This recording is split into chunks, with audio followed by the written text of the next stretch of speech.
Minu nimi on Veljo Konnimois.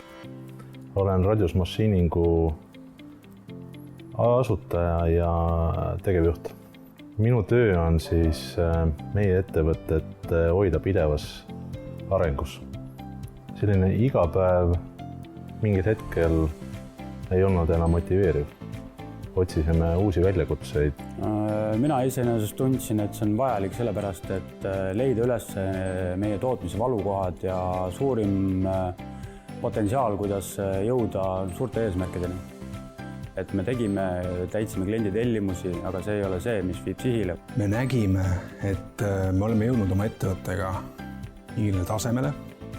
Ei saaks öelda, et meil halvasti läheb võrreldes konkurentidega, aga meeskond on, me näeme, et see on võimeline suuremaks ja me tahtsime selle potentsiaali leida.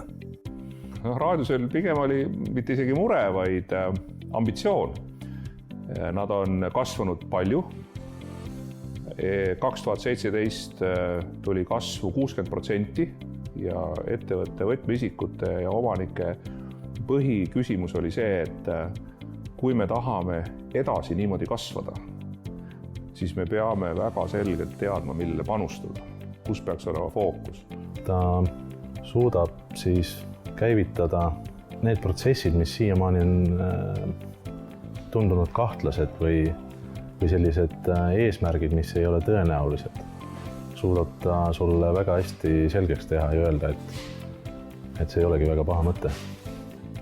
Minu jaoks oli tänase päeva juures kõige väärtuslikum see, et me suutsime leida hüdraulikaga ühise suuna, mille pealt siis oma arengut kasvatada. Tänane päev kindlasti tõi kokku inimesi ühtse eesmärgi nimel mõtlema. Üks selge mõte, mis ma siit sain, on see, et iga päev ei tohi üle sõita sinu eesmärgist. Ja see tuleb kas või välja printida, panna suured seinale, et see eesmärk peab püsima kogu selle aja vältel, iga kuni sa täidad eesmärki. Me leidsime pidepunktid, millega edasi minna. Ta suutis sellega ära fokusseerida. Sellist teenust, nagu Indrek pakub, peaks kasutama kindlasti ettevõtted, kes näevad, et nad tahavad kasvada.